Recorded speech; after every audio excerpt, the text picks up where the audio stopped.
পারমাণবিক কর্মসূচি নিয়ে নতুন দফার পরোক্ষ আলোচনার মধ্যেই হঠাৎ উত্তেজনা ছড়িয়ে পড়েছে মধ্যপ্রাচ্যে। ইরান সাময়িকভাবে বিশ্বের অন্যতম গুরুত্বপূর্ণ জলপথ হরমুজ প্রণালী বন্ধ ঘোষণা করেছে। দেশটির রাষ্ট্রীয় গণমাধ্যম জানিয়েছে, লাইভ ফায়ার সামরিক মহড়ার কারণে নিরাপত্তা ও নৌ চলাচল সংক্রান্ত উদ্বেগে কয়েক ঘণ্টার জন্য এই সিদ্ধান্ত নেওয়া হয়।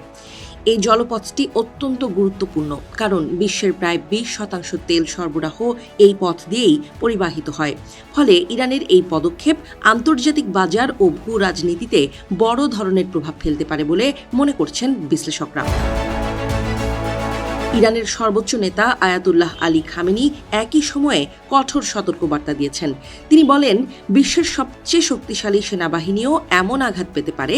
আর এই মন্তব্য যুক্তরাষ্ট্রকে লক্ষ্য করেই দেয়া হয়েছে বলে মনে করা হচ্ছে।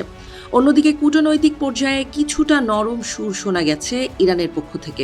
দেশটির পররাষ্ট্রমন্ত্রী আব্বাস আরাকচি সুইজারল্যান্ডের জেনেভাতে এক সম্মেলনে বলেন, আলোচনার মাধ্যমে একটি টেকসই সমাধানের পথ খুলেছে।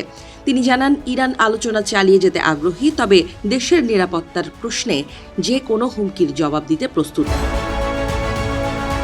এই আলোচনা আয়োজন করেছে মধ্যস্থতাকারী দেশ ওমান, যারা দীর্ঘদিন ধরে ওয়াশিংটন ও তেহরানের মধ্যে যোগাযোগ স্থাপনে ভূমিকা রেখে আসছে। মার্কিন প্রেসিডেন্ট ডোনাল্ড ট্রাম্প ইরানের পারমাণবিক কর্মসূচি নিয়ন্ত্রণে কঠোর অবস্থানে রয়েছেন। তিনি এর আগেও সতর্ক করে বলেছেন, প্রয়োজন হলে সামরিক শক্তি ব্যবহার করা হতে পারে। যুক্তরাষ্ট্র ইতোমধ্যে মধ্যপ্রাচ্যে অতিরিক্ত যুদ্ধজাহাজ মোতায়েন করেছে। বিশেষজ্ঞদের মতে, ইরানের এই মহড়া ও সামরিক জলপথ বন্ধের ঘোষণা মূলত একটি শক্তির বার্তা।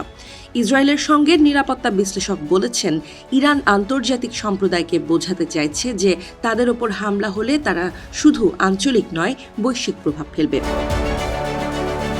এদিকে আন্তর্জাতিক পারমাণবিক শক্তি সংস্থার সঙ্গেও ইরানের আলোচনা চলছে। সংস্থাটি সম্ভাব্য কোনো চুক্তি বাস্তবায়নে গুরুত্বপূর্ণ ভূমিকা রাখতে পারে বলে আশা করা হচ্ছে।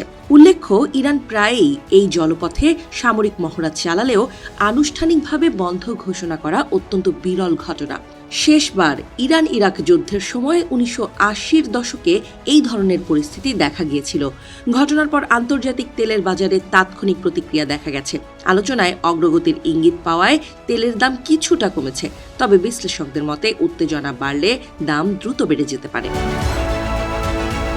মধ্যপ্রাচ্যের উপসাগরীয় দেশগুলো ইতোমধ্যেই সতর্ক করেছে, এই পরিস্থিতি বড় আকারের আঞ্চলিক সংঘাতের রূপ নিতে পারে। বিশেষ করে সাম্প্রতিক যুদ্ধ পরিস্থিতির পর অঞ্চলটি এখনও অস্থির অবস্থায় রয়েছে। সামরিক মহড়া ও কূটনৈতিক আলোচনা একসঙ্গে চলায় পরিস্থিতি জটিল হয়ে উঠেছে। এখন নজর থাকছে পরবর্তী আলোচনায় কী অগ্রগতি হয় এবং ইরান আবার এমন পদক্ষেপ নেয় কিনা।